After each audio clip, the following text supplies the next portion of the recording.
Hello world, my name is Jacob Donn, and you are listening to Talk About It, a show that dives deep into substance abuse and addiction to uncover stories of hope and resilience. Today is August 12th, 2024, and we are going to talk about recovery. It's the ultimate goal for those suffering from an addiction, but recovery is not a simple cut and dry process. It's a lifelong commitment to living a healthier life. On this episode of Talk About It, I'm honored to speak with Andrew Thurn, the Executive Director of First State Alliance for Recovery Residences, who will be walking us through the truth about recovery. How are you doing, Andrew? I'm well. How are you? I'm doing great. Good. So, for our audience at home, could you please introduce yourself and tell us a little bit about your journey in prevention from the beginning until now?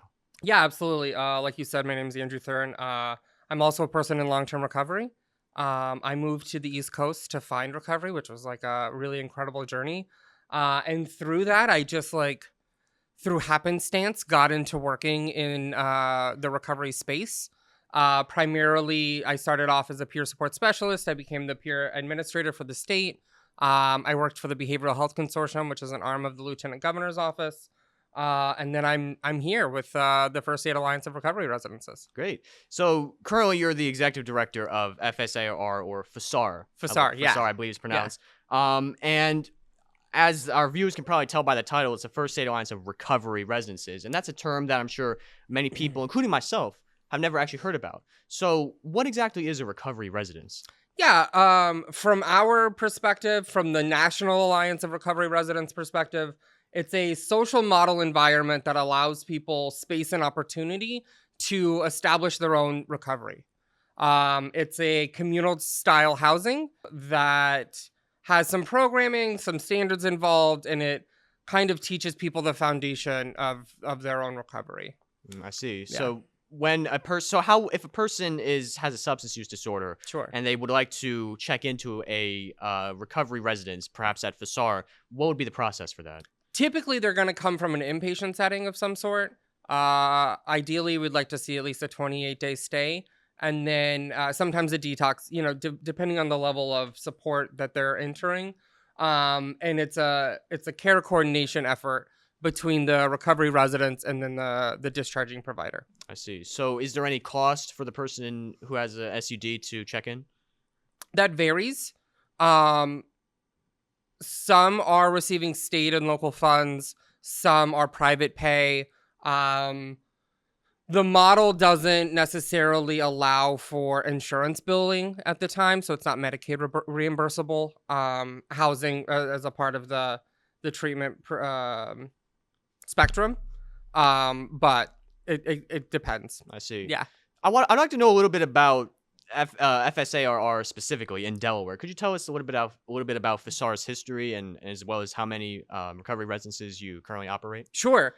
So we don't directly operate recovery residences. We are the certification body for all sober living. That's another term for recovery residents, sober living, throughout Delaware. And what we do, we are following the national standards that have been established by NAR that are aligned with the federal government, SAMHSA, to ensure the quality of the living environment and the programs that people are receiving in these spaces. Officially, we started in October of last year through a whirlwind of support. Delaware passed House Bill 114, which requires certification if you're receiving state or local funds. And then also through that, we've been able to get some great funding, some great community support. Everybody's on board, from the residents to the legislators. It's just been very well received.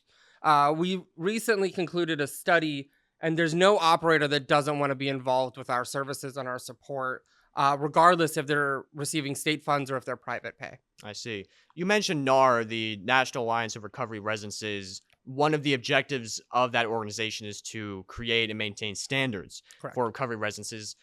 Could you kind of explain some of those standards specifically, perhaps as it relates to health, safety, ethics, etc.? Sure. So NAR recognizes 31 specific standards across 10 principles, 4 domains. And that's anywhere from the administration, the support, the housing, and then we're really big advocates of being a good neighbor. Right, like the model of a recovery residence is getting is finding recovery in the community of your choosing. And so part of that is being a good neighbor to those around you. And that's a big part of the standards. And then other parts of the standards are around your policies and procedures, your monitoring, your capturing of data, your staffing levels, and all of those vary based off of the level of support for the housing, right? We recognize 4 levels of support to the NAR standard. I see. I want to focus now on recovery for individual people. Obviously, recovery is not a one size fits all process, but I assume that if whether it's recovery from perhaps alcohol or smoking or other drugs, I assume that there are some similarities. So, is there a could you walk us through the typical recovery process perhaps for an average person? Sure. That's a little like you said, recovery is very individual based.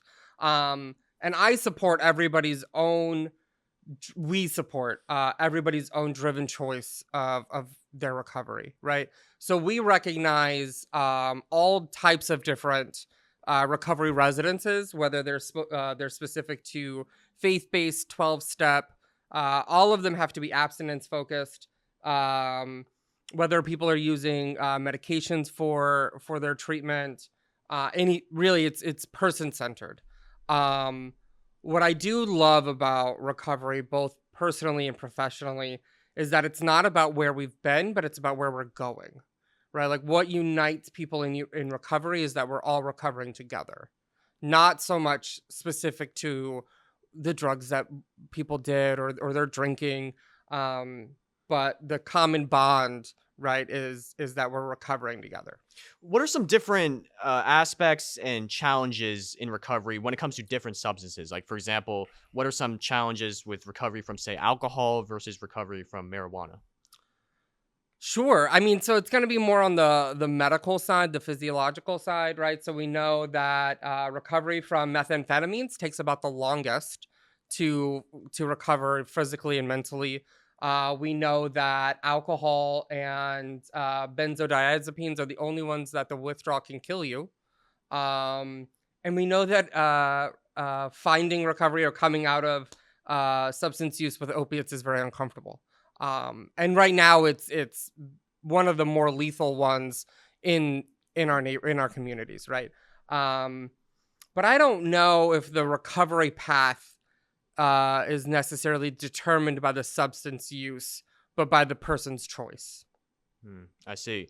Are there any misconceptions about recovery that you'd like to address? That there is no one size fits all, right? We have to truly approach the person where they are and where they want to go. And again, that can look different for everybody, right? On a personal level, I support. Right. So to me, recovery is recovering from a hopeless state of mind and body. It's not necessarily about putting down a specific substance or using a specific medication. Right. So if people find recovery through marijuana maintenance, for example, that's on a personal level. That's fine. Right. Like you are a person in recovery if you say you're in recovery. And I also like to look at recovery as a more broad scale, whether it's mental health or substance use. Because people in long-term recovery for mental health follow similar paths as those for substance use and alcohol.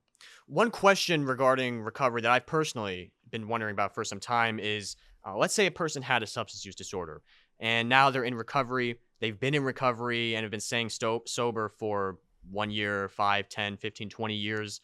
Is it ever possible for that person to go back to moderately consuming the substance that caused their substance use disorder? Each person is their own individual. I cannot. I would not. Right? Like there becomes a shift in the recovery process where it's no longer I can't go back. I don't want to go back.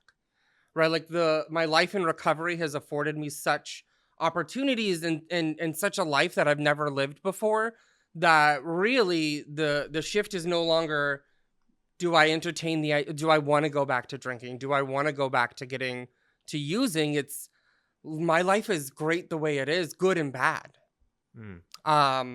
Some people do, right? Like, and I think we see a lot of that. I've seen a lot of that with opioid use disorder, where really because of the severely addictive qualities of opioids, maybe they don't have issues with other substances. and they can drink like a what we call a normal person, right? Like, and maybe they do, and that's again, that's their own path, and that's great for them. You mentioned you yourself are a person in long-term recovery, and Yeah. I like the fact that you mentioned the your change and your mindset and your attitude and your lifestyle. Could if you're comfortable, could you please maybe walk us through your journey in recovery so I can provide maybe a picture of recovery in general? Yeah, I mean, it's pretty average. I went to an inpatient facility. I was there for about 90 days, and then I did participate in long-term recovery residence, which I was there for probably 18 months in total. And during that process, not only did it allow me to build a foundation of recovery through a 12-step model, but through that, I got my driver's license back. I got health insurance benefits. I got SNAP benefits. I bought a car in sobriety and like these things that I had done before, but I never done them responsibly. And being in a recovery residence and being in this structured environment with other people with the same goals allowed me to participate in life again, right? Like I call it like learning to adult. I didn't really do that in my 20s. It took some time. But like that's what recovery has been. It's learning to adult again. Hmm, I see. I want to switch gears now and focus and switch our focus from recovery in general to you specifically. Great. For our viewers at home, they can go to the FSAR website, and I did, and I looked at your bio, and on your bio, that is on for you, it says you believe, quote, recovery is a fundamental right, and that everyone deserves a dignified place to live during their recovery journey. How did you come to believe this? My own personal experience, my treatment program and my treatment journey. I went to a very well renowned inpatient facility, and then I went to a state funded recovery residence, and the quality of service that both of them provided was above any standard. So it doesn't really matter, in my opinion, if you're the most expensive or if you're state funded or where this is coming from. If you have a quality program that your staff believe in, that provides people with a foundation of recovery, you can be successful, and your clients can be successful. And that was my experience. And I do believe, right? We see it. We've seen a lot of it happen in Florida and some of the other states, and Delaware's been really lucky where people haven't been taken advantage of as much. In these so-called sober livings or recovery residences that are really just keeping people sick, really. And people do deserve, it is a fundamental right for people to have access to quality recovery residences and treatment. On the topic of recovery residences, I know many people with substance use disorder do check into a recovery residence, but many people do not. Would you recommend someone with an SUD to check into a recovery residence if that's an option for them? You know, it's really kind of person specific. If you have the ability to do so, I recommend it. I would suggest it. But it doesn't always fit into everybody's life, right? A mother with 2 children at home and a husband at home probably doesn't have the same opportunity to live in a recovery residence and to not be that person at home as well, right? Like when I got sober, when I got into recovery residence, I didn't have any of those things. I was kind of fortunate that I had lost all of these things in addiction. So I didn't have them keeping me distracted, let's say. And I was able to just focus on that. And not everybody has that. So it really comes back to being very person-centered. What is going to be the best for this person given their lifestyle of choice? And sometimes that's not always a recovery residence. Sometimes it is, but... I see.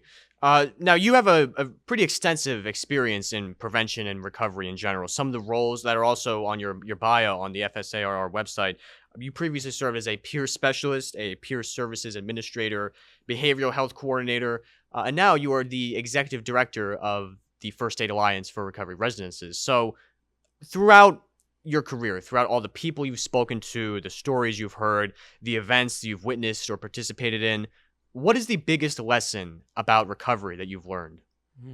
Oh, that's hard, right? Because recovery for me is both personal and professional.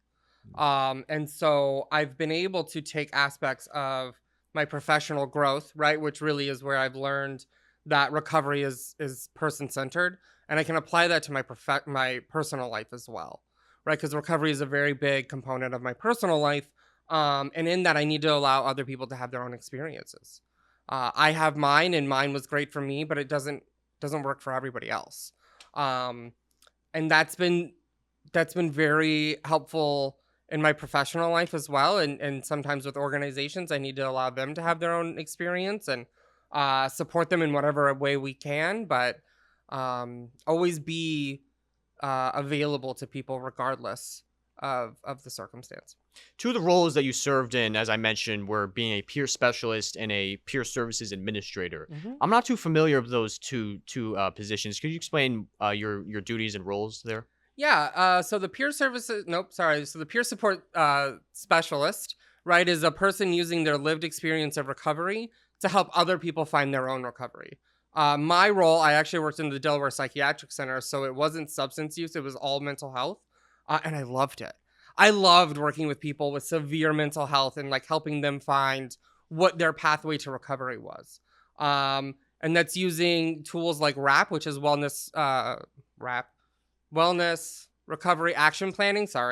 WHAM, different tools. The Copeland Center up in Pennsylvania, the Mental Health Association here in Delaware, they have great resources available to peer support specialists in helping people find their own recovery. So specifically, that was my career as a peer, was in mental health. And then working as the administrator, I got to oversee contracts, provide technical assistance to peer organizations to help them provide the best services for their clients. I believe earlier in this episode, you mentioned that you were part of the Behavioral Health Consortium. And in fact, you actually worked as a behavioral health coordinator. Could you explain a little bit about the Behavioral Health Consortium and your role as a coordinator there? Yeah, so the Behavioral Health Consortium is pretty unique to Delaware. I don't know of other states that have that. And really what they've done, specifically the Lieutenant Governor Bethany Hall-Long, has brought in everybody and made sure that they're all at the table. So people from housing prevention, mental health, substance use, anything related to behavioral health, they all have a seat at the table. And they're really driving initiatives across the state. My role as the coordinator, I worked specifically on the veterans initiatives. So we worked to reduce suicide among service members, veterans, and families. Worked with SAMHSA, the VA, to help coordinate that. And then I did a lot of coordination for the executive director, Alexia Wolf, at the Behavioral Health Consortium. And now in your current role as the executive director of FSAR, do you mainly oversee FSAR's operations? Do you contribute to setting standards? What are some of your key roles as executive director? Yeah, I do everything. So it's myself and Sarah Simpkins, our program coordinator, and we do all of the certification. I'm at every site visit. I do the documentation review, and then also the operations of a nonprofit. So budgeting, bookkeeping. It's really a cool experience to start a nonprofit from scratch, and then to see what our needs are. We're working on a strategic plan for 1, 3, and 5 years.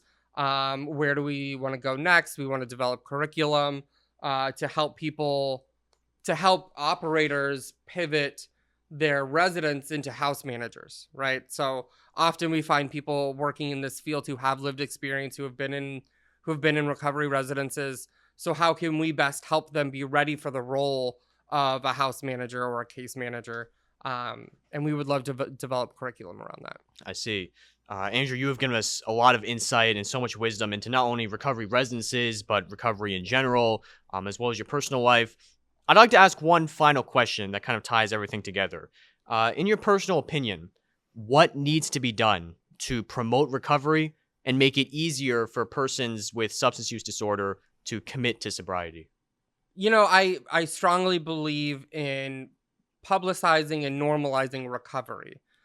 We get kind of tied up in looking at the addiction or the suffrage of addiction, and we don't spend enough time focused on what is recovery, what does a life in recovery look like. And I think the more we talk about recovery, the more we reduce stigma without even talking about addiction or stigma. The more we can normalize it, I think the better off we'll be. Absolutely. Andrew, thank you so much for all the knowledge and wisdom you provided today. For our viewers at home, that was Andrew Thurn, the Executive Director of First State Alliance for Recovery Residences. My name is Jacob Donn, and we'll see you next time on Talk About It.